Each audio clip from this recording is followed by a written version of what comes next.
Welcome to SVG-TV News for Wednesday, March 25th, 2015. I am Jennifer Richardson with the details.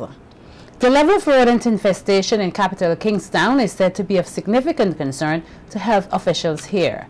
This was outlined by Chief Environmental Health Officer Neary James at the opening of a workshop held here today.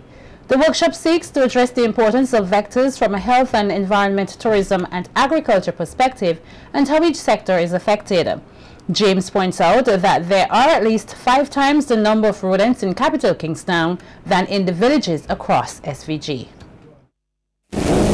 We have seen that our current activities have been supporting it.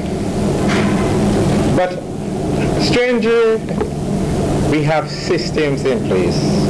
We have laws, we have regulations, we have guidelines, we have best practices, but we are unable to control this small animal. What we need to do?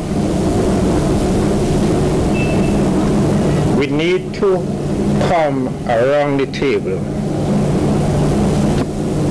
and discuss it. We need hands and hearts to do that. While we are around the table, we have to have a research agenda. We have to deal with our laws, and we have to have also other resources. The Chief Environmental Health Officer says one of the proposals put forward to get the rodents under control is biological methods. We use cats to eat rats, but the rats are getting larger. Okay, and the cats are afraid of the rats. So we have to find means and ways of actually dealing with it. Each person have their place around the table. Okay?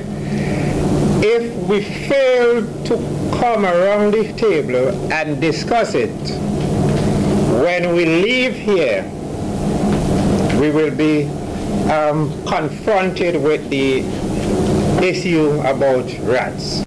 Meanwhile, Chief Medical Officer Simone Beach says the chikungunya outbreak has brought home to everyone how vulnerable SVG is to vector-borne diseases.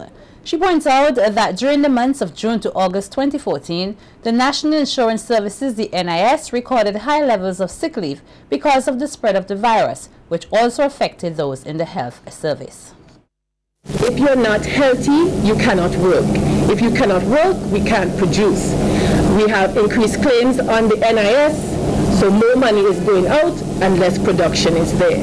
It came home, it hit home clearly exactly what we have been saying for years and what we continue to say. If we don't have healthy people, we cannot develop. We can't have any sort of economic development. Beach says the Ministry of Health, Wellness and the Environment understands the importance of controlling the agents that cause diseases such as chikungunya, dengue and leptospirosis, and that they are happy to see other players outside the ministry taking the matter seriously. Persons from tourism. I heard, I had a call earlier this week about guests, a Canadian who comes to St. Vincent each year, but they have delayed their visit this year, and the specific question was, is the chikungunya gone?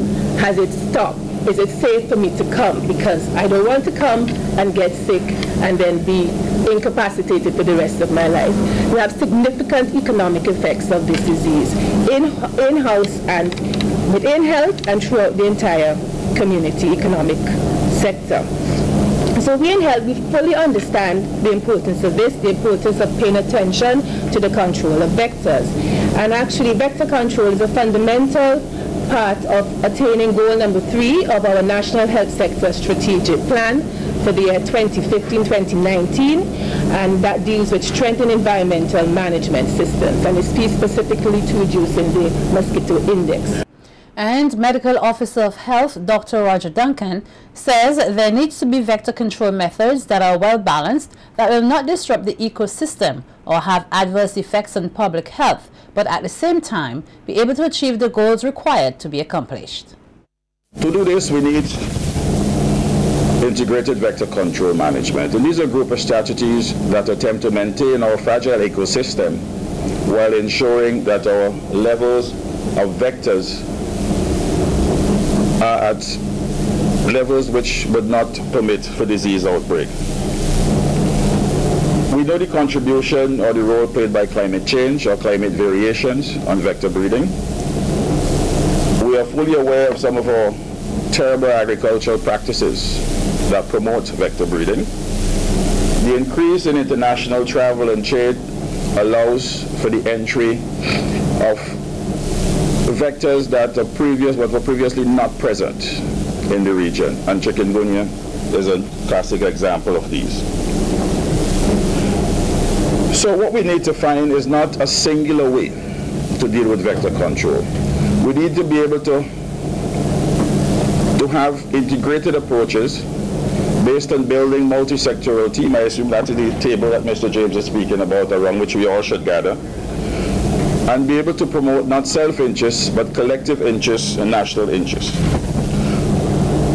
So the control of vectors is not just an issue for health. It's not just an issue for the people in tourism or in agriculture, but is an issue for all of us, since, as we now know, at its core lies socio and economic development.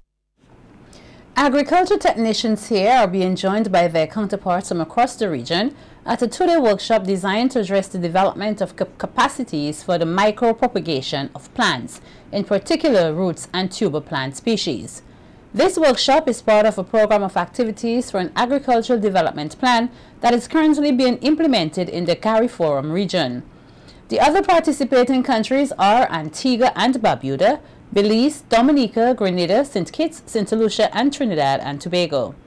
The program, titled the Agriculture Policy Program, is funded under the 10th European Development Fund, the EDF, and executed through a contribution agreement signed between the European Commission, the EC, and the Inter-American Institute for Cooperation on Agriculture, IECA. Addressing the opening ceremony of the workshop earlier today at the Orange Hill Plant Tissue Culture Laboratory, IECA representative Michael Dalton noted that the primary aim of the program is to contribute to enhancing the regional capabilities within the agricultural sector, in eradicating poverty, and in the process increase the capability of regional agricultural development organizations of the Caribbean to address the development needs of smallholder agriculture. The first speaks to strengthening of regional agricultural development policy and strategy. The second speaks to improving dissemination and adoption of applied agricultural research and technology, including agriculture-oriented measures in disaster preparedness and climate change adaptation. And the third speaks to enterprise development under improved market linkages. Given the mandate of the program and the diverse skill sets that would be necessary to achieve the aims and objectives of the program, there is a need for partnerships. At the regional level, this partnership has been forged through agreements with ICA, CARDI, and the CARICOM Secretariat, who bring to the table their own competencies in policy and strategy formulation, agricultural research, and agribusiness and market development.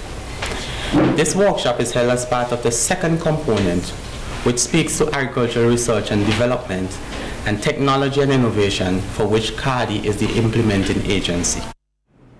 Dalton said outside the regional partnership arrangements, the action of the program has to be grounded at the national level for there to be a real impact.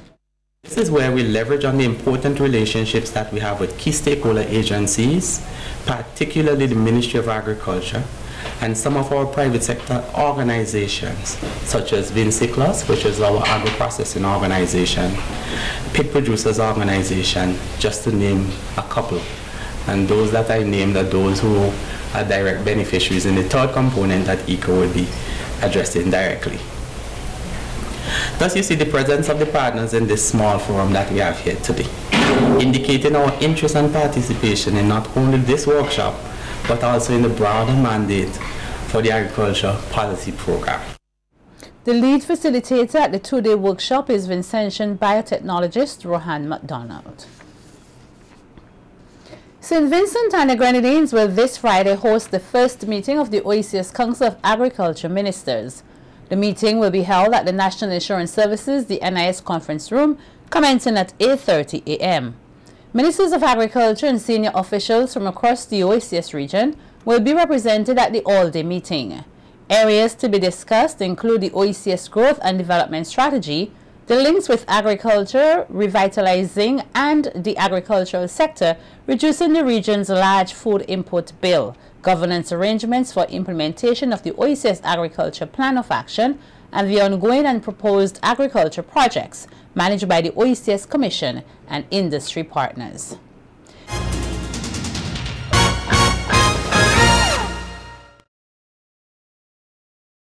All major markets for the local tourism sector have shown an increase for the year thus far, despite some challenges. That's according to Chief Executive Officer of the Tourism Authority, Glenn Beach, at a media conference today. In announcing the statistics for January 2015, Beach said these were good results, and overall this country's tourism sector is up by 9.8%. The representative for Northern Grenadines has had a lot to say about the direction we're going in and where we're going. Just to report that we've just received the January statistics. Our stayovers are up 9.8%. Our same-day visitors are up 5.6%. Our yachting figures are up 10.3%. Our cruise ship numbers are up 9.7%. Overall, we are up 9.8%.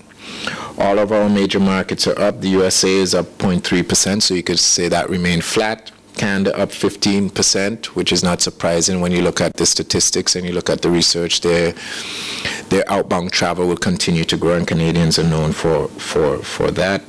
Trinidad and Tobago up 5.4%.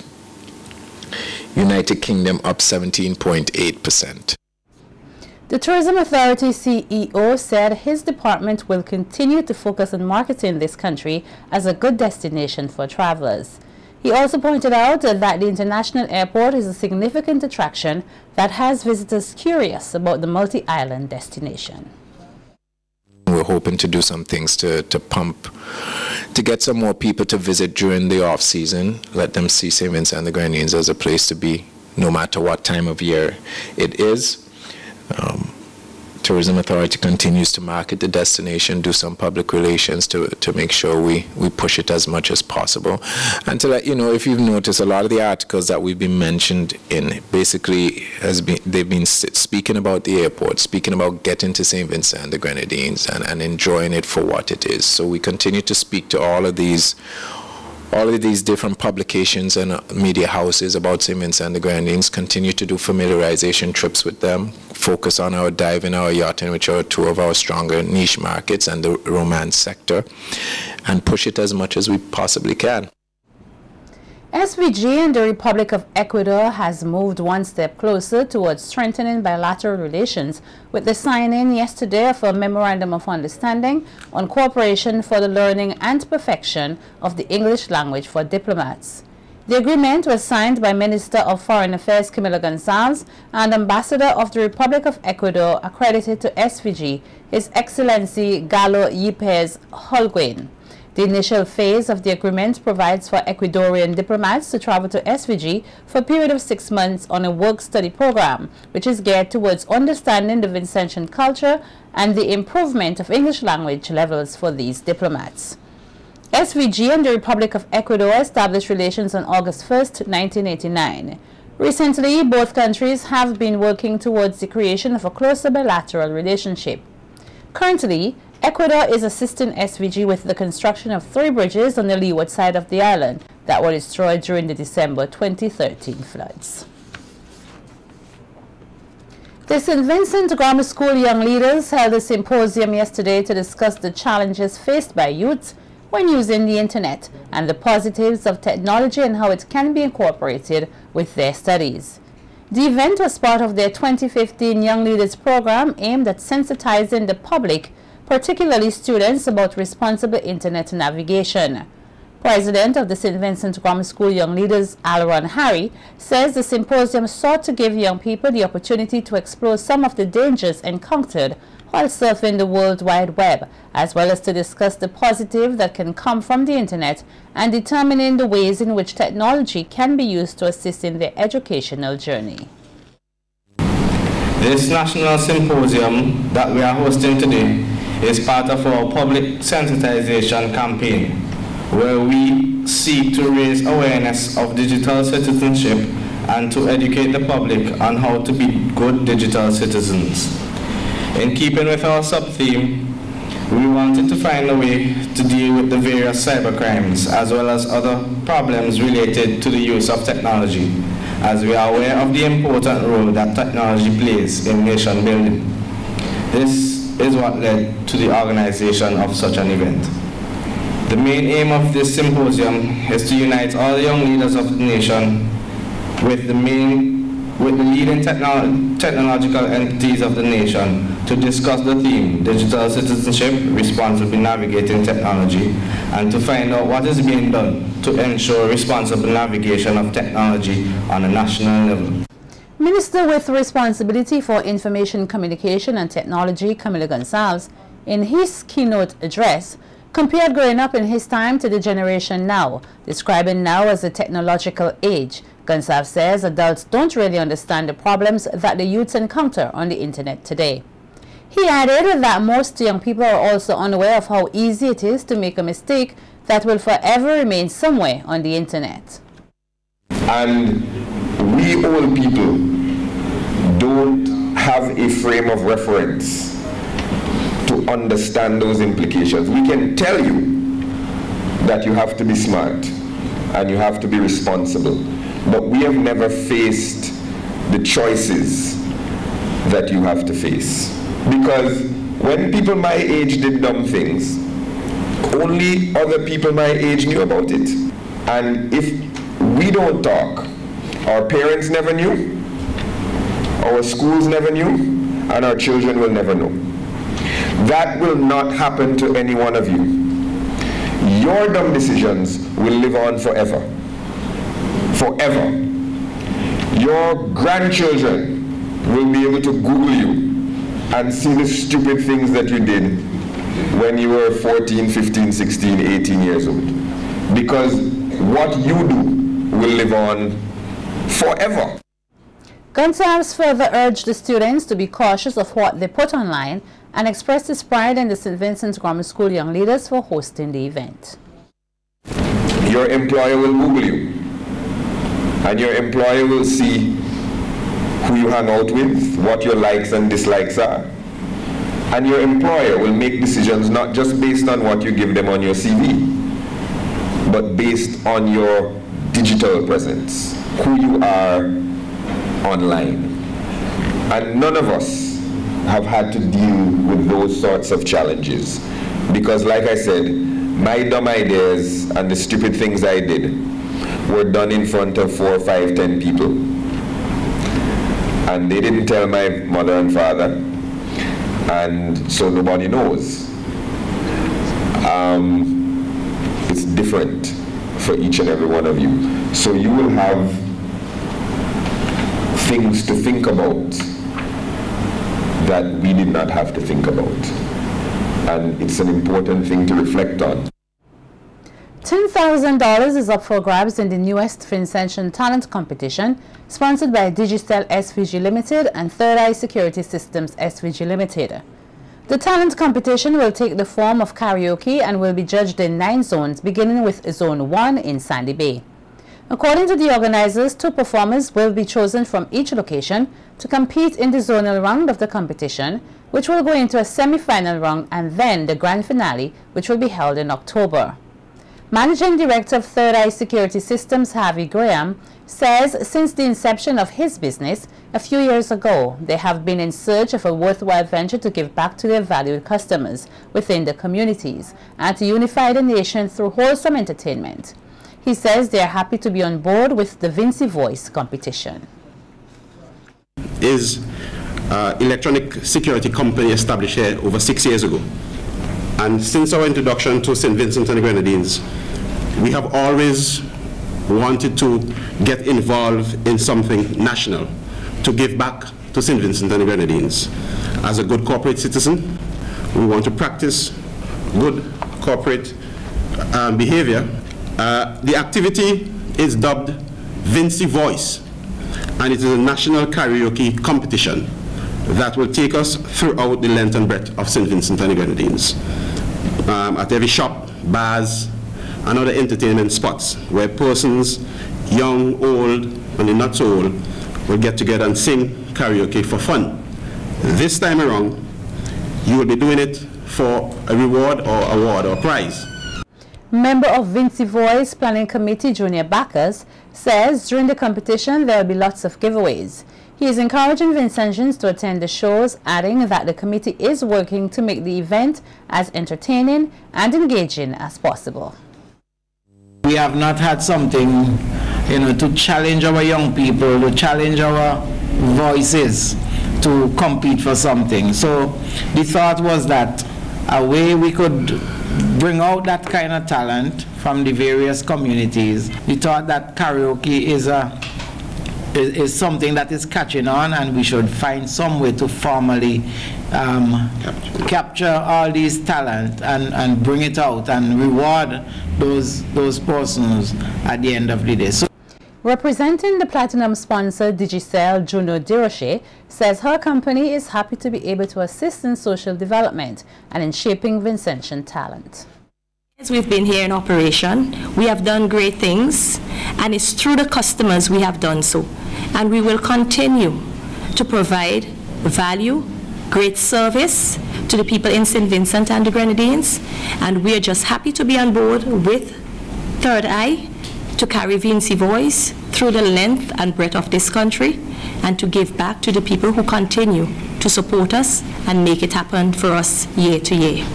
Whatever you do, remember when you come out and you sing, just be yourself and be extraordinary. The judging criteria for the show are as follows: 50 points for vocal ability, 35 points for presentation and costume, and 15 points for technical skills when using the microphone. The first night of the competition will be held on Saturday, the 4th April at Miller's Bar in Sandy Bay. The recolonization of the black woman, Hear Me Now, will be the topic of discussion of a lecture to be held here this Thursday, hosted by the UWI Open Campus. The lecture, which will be delivered by artist Conroy Dyer, is expected to take a critical look at the impact of the multi-billion-dollar women's hair industry on black women and explores issues of identity, image, race, and self-pride. It argues that the preoccupation and obsession primarily of black women with the processing of their hair to fit into Eurocentric concepts of beauty is a rejection of their true selves, a legacy of slave society. The lecture takes place at the Open Campus Lecture Hall from 7 p.m. tomorrow.